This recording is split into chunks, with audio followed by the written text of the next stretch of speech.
Hello and welcome to the Atlas Agency, a channel all about Arkham Horror the card game by Fantasy Flight Games. I'm your host Brandon, back today with another player card rundown, this time looking at the new cards in the second Mythos Pack of the Forgotten Age cycle, the Boundary Beyond.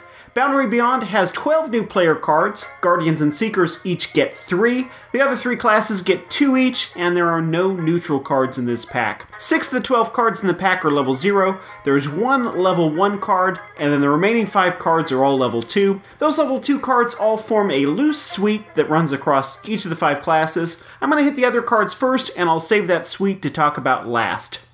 To start this pack off, we have a card that actually demands that it be reviewed first.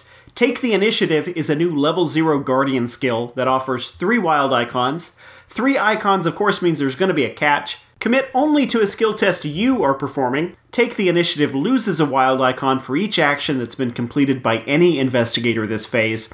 And it has the Practiced and Bold traits. That Bold trait, as we'll see, is a little bit of a mini-theme for Guardians in this pack. Like all traits, it doesn't have any rules meaning on its own, but when it's appeared on events before, it's been linked with the text, "Play only as your first action." Take the Initiative is a little more flexible than that, but it still emphasizes that same theme. So we're looking at a 3 wild skill that can only be used during the investigation phase if you're the first player to take a turn in the round, and the later you wait in your turn to use it, the more icons it's going to lose. To get the full 3 icons, you need to be the first player to act in the round, and you need to commit this card to a test during your very first action.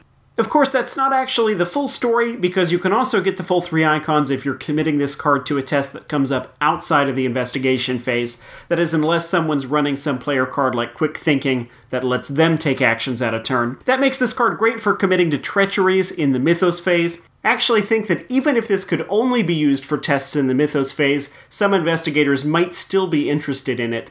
I've had a chance to play with this one in a couple of decks now, both pure solo and in two-handed play, and it's absolutely proved its value in both. For solo play where you don't have to worry about turn order and making yourself first, I think this is going to be something that you nearly always take. In multiplayer, it may be a little trickier at times, but I imagine generally it's still going to be worthwhile. This is definitely one of the highlights of this pack, just a card that I think we're going to be seeing a lot of in Guardian decks from here forward. I should probably be saving this next card for midway through the rundown when I start to tire out, but the second card in the pack is Second Wind. This is another bold card, a level 0 event that costs 1 resource.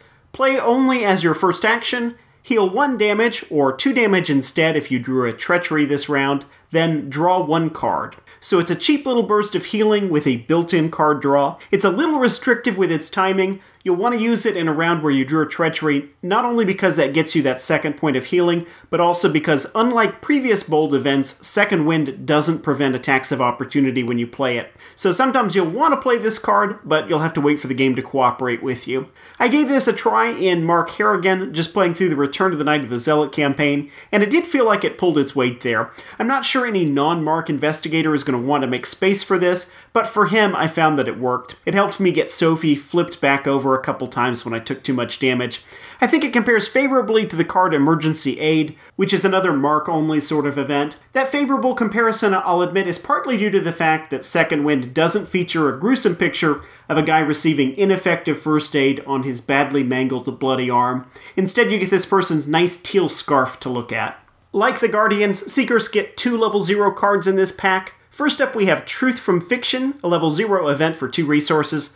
Play only if there's a clue on your location. Place 2 secrets on an asset you control. At the moment, only 3 cards use secret tokens. The first is Forbidden Knowledge from the core set, which is definitely not a worthwhile target for Truth from Fiction. Second, there's the level 0 untranslated version of Archaic Glyphs from Path to Carcosa. I guess this card could slightly accelerate getting the 3 secrets you need to translate the glyphs, but I'm not sure that's worth a card slot, and the upgraded versions of Archaic Glyphs use charges instead of secrets. The third card that uses secrets is one where Truth from Fiction might be useful, and that's In the Know, also from the Path to Carcosa. I would say we're almost certain to see this list expand during this cycle, or else it was just cruel to print this here. Not that cruelty is entirely incompatible with the uncaring horrors of the Mythos. If you're trying to build a deck that prominently features In the Know, probably that barricade yourself in a room min deck, then I guess this would be extra gas to keep that card going. 2 more chances to investigate other locations from the safety of your broom closet. This does have double intellect icons, which is always a solid feature to have on a more situational event like this one. In the no-cost experience, so if you have Truth from Fiction in your starting deck, at first you may not even have any target for it. So those intellect icons would at least give it some use in those early games. It's hard to get excited about this card right now. It's just kind of a tool to keep in mind when you're considering future cards that use secrets, and again, hopefully we'll see some more of those soon. Seeker's other level 0 card in this pack is a skill, True Understanding, 1 wild icon. Commit only to a skill test from an ability printed on a scenario card. If this test is successful, discover 1 clue at your location. The artwork here reminds me a little of the Hands Resist Him, perhaps better known as the Haunted Painting of eBay. That's where my mind went, because at first it looked to me like the scary hands were on the other side of a window. Now that I look closer, I'm not sure if it's a window or a doorway. Sometimes I think I see what I want to see. Maybe a more likely reference is just to the Grasping Hands treachery. An ability printed on a scenario card is pretty broad. You can use this on a test on a location card, a treachery card, including a treachery that sticks around like Frozen in Fear, an act or an agenda card, or an enemy card with an ability that initiates a test, like, for example, Poltergeist. So there are plenty of these out there, but you may not have much control over exactly when one shows up. I would expect treacheries to be the most common source. Trading a card to get an extra clue without spending a resource has always been good. We know this from deduction. It's very rare that I would build a secret deck and not include 2 copies of deduction. I wonder, in fact, if I've ever done that. True Understanding is seemingly a bit harder than deduction to use. You need to be in the right place at the right time. But if you can spare the space for it, I don't think it's unreasonable to try to include both cards. It does also seem like True Understanding might have sometimes an edge in solo play, where 1 clue locations are more common, and you may not have as many spots where there are 2 clues for you to be able to nab an extra 1 with deduction. Up next we have a level 0 rogue skill, Hatchet Man. This one has 1 agility icon. Practiced trait. If this skill test is successful during an evasion attempt, the next time the evaded enemy takes damage this turn, deal it 1 additional damage. Note that the effect here only lasts for the current turn, not the current round, which makes it a little harder to use this card to set a teammate up. You can't evade the enemy on your own turn and count on a teammate to make the attack later on theirs. You need to either be attacking them yourself, or you need to be committing this to an evasion attempt made by your teammate on their turn. This is one that I'm going to have to explore, and I've not yet had a chance to do that. The card it makes me think of is Vicious Blow, which is something I use in basically every eligible deck. I don't expect this to be at that same level, though it's definitely worthwhile for Finn, thanks to his free evasion attempt every turn. It probably also pairs nicely with the Sneak Attack event. If you evaded with this, then you could follow up with a 3 damage sneak attack. There's also Beat Cop level 2's damage ability. Beat Cop can be activated out of turn, so it works even if someone else is activating their Beat Cop. You can evade, and then whoever has that can trigger it that same turn to hit for 2 damage, which seems like a decent combo. A Hatchet Man, by the way, is a person employed to carry out controversial or disagreeable tasks. Mystics pick up a skill in this pack as well. In Raptured, this is level 0. 1 intellect icon. If this skill test is successful during an investigation, place 1 charge or secret on an asset you control. Secrets we already discussed. Charges are quite a bit more useful. They power all kinds of mystic spells and a few relics as well. The tension here, I guess, comes from the icon. You have to pass an investigate test to trigger this, and it has to be intellect-based in order for you to be able to commit the card. It can't be committed if you're shifting the investigate action to willpower using Rite of Seeking. That's probably going to limit the mystics who will really like this card, but for Jim Culver maybe, or Marie Lambeau, who can hold their own a little better on the investigation front, this card may be worth a shot. Up next we have the pack's Soul Level 1 card, a new version of the Survivor asset Try and Try Again. Survivors do not get any Level 0 cards in this pack. They get this instead. Try and Try Again originally appeared in the last pack of the Dunwich cycle as a level 3 version. While the ability here does the same thing as the higher level version, it now has a limited number of uses, 3 tries, and it gets discarded once those tries are used up. It also lost a willpower icon. It used to have 2, now there's just 1, and it still costs 2 resources to play. To this day, I still don't think I've tried the original level 3 Try and Try Again. This feels a little better. I think the trade-off between the experience cost and the limited number of uses is fair. 3 uses feels like it's probably still enough to be worthwhile if you're running high-impact skill cards that you really want to see go off. I'm almost certain that I complained before about Min not being able to take the original Try and Try Again. At level 1, this is open to her, so that's nice. Sort of like Daisy getting that level 1 version of Book of Shadows. The last 5 cards in the pack make up a loose suite of skill-boosting talents that runs across all 5 of the classes. Talent suites have become kind of a regular once-a-cycle thing in Arkham. The core set gave us that basic pay-to-pump talent set, Dunwich had the permanent ones, Carcosa gave us the composures, and Return to the Night of the Zealot had upgrades for the suite from the core set. The 5 here in Boundary Beyond are a little different. They don't follow the pay-to-pump template that's been used on most of the cards in the previous talent suites. Instead, each offers a boost, usually +2, that's not tied to any specific skill or skills, and each one has its own unique cost or hoop that you have to jump through to get that bonus. Most, but not all of these exhaust when they're used, so normally they're usable only once per round. All 5 of these have the same level and resource cost. They're all level 2, and they all cost 2 resources to play. Let's look first at the Guardian talent. This one's called Well Prepared. Like all of them, Well Prepared is a level 2 asset for 2 resources. Fast trigger, exhaust Well Prepared, choose an asset you control. You get +X skill value for this skill test, where X is the number of matching skill icons on the chosen asset. Well Prepared doesn't have any icons of its own, so you'll need another asset with 1 or more icons in play in order to put this to work. Note that it does count wild icons, since according to the FAQ, a wild icon is considered to match any other skill icon for the purposes of card abilities. I really like this card. I saw it and immediately wanted to build something around it. I think ideally this gets paired with an asset with 2 or more matching icons, and I'm just going to name a few of what seem to be the best options. Physical Training level 2 has 2 willpower and 2 combat, which is really nice for a 0-cost asset. If you happen to have access to any of the other factions cards from that same suite, they all have 2 pairs of double icons like that. First Aid level 3 has 2 willpower. Chicago Typewriter and Shotgun each have 2 combat. Police Badge has a wild and a willpower. Newspaper level 2 has 2 intellect. Already I've used that one with Well Prepared in William Yorick. Lastly, don't forget signature items and story assets. Both of those kinds of cards often have great icons, like for example Zoe's Cross, which has 2 combat icons and 1 wild icon, or Dr. Armitage from Dunwich, who has 2 wild icons.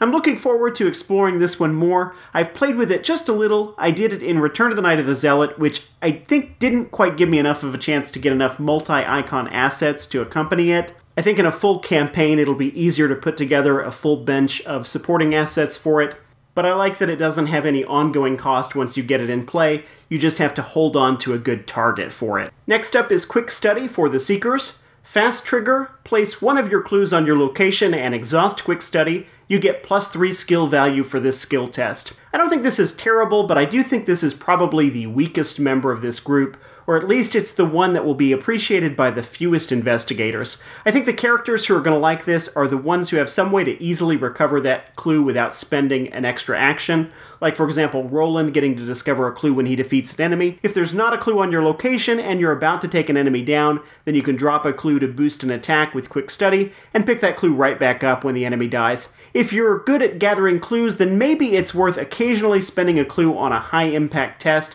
if it helps you avoid a serious consequence, maybe. But I don't know that that's enough to warrant the experience cost or the deck space. The rogue option is High Roller. Fast Trigger, spend 3 resources and exhaust High Roller. You get +2 skill value for this skill test. If you succeed, gain 3 resources. So you have to put down some resources as collateral, but as long as you pass the test, you get that money back. If you fail, then you're out the 3 resources. I've not played with this one yet, but I do think it's an interesting design. I like the idea of using this in a Jenny build, where you would quickly recover those resources if something went wrong. I do like the fact that Double or Nothing lets you double the resource regain on this, so that you're actually turning a profit. Just to throw out an impractical but fun combo, if you were to activate Alchemical Transmutation and commit a Double or Nothing, and to watch this, and trigger High Roller for the test, that would be a potential net gain of 18 resources in one action. Between Watch This and High Roller, you need to spend 6 resources, but as long as you succeeded on the 2 difficulty willpower test by at least 3, you would gain 6 resources from Alchemical Transmutation, 9 net from Watch This, and 3 net from High Roller. That's a 4-card combo with 1 card that's otherwise bad, so maybe it's unlikely, but it's at least fun to think about stuff like that. And I think just High Roller plus Double or Nothing isn't bad for a test you were already wanting to double the result on. Mystics get Recall the Future. This is the one member of the suite that doesn't actually have the talent trait. That's happened before. Blood Pact from Blood on the Altar is a spell and a pact, not a talent. This one has the Ritual and Augury traits. Augury we've seen on a few other Chaos Bag manipulating cards this cycle. I was gonna say Augury seems like a trait a future Jacqueline Fine investigator might care about. Jacqueline is the psychic from the Arkham files. And then I realized I think this may actually be Jacqueline in the artwork on this card. This one has a reaction trigger. When a skill test you are performing begins, if Recall the Future is ready, name a Chaos token. If the named Chaos token is revealed during this skill test, exhaust Recall the Future, then you get +2 skill value for this skill test. Note that if you don't guess the right token, Recall the Future doesn't get exhausted, so you get to keep trying until you get one right. I think this one is pretty neat. If there's a specific token that cooks your goose by 2 or less, this one lets you neutralize it. Mystics have been getting several cards this cycle playing into the Chaos Bag manipulation theme. I've held off on trying Recall the Future because I was waiting for Olive McBride, the ally from the cycle's 3rd pack, to be able to really go all out with the Chaos Bag manipulation stuff. Now that that pack's here, I need to get on that, so hopefully by the time I talk about Pack 3, I'll have done that field work. Last but not least, we have Cornered for the Survivor class. Fast trigger, discard 1 card from your hand, you get +2 skill value for the skill test, limit once per test. Note that unlike the other talents in this suite, this one doesn't exhaust when it's used, which means you could use it multiple times in a turn, though it does have a limit of once per test.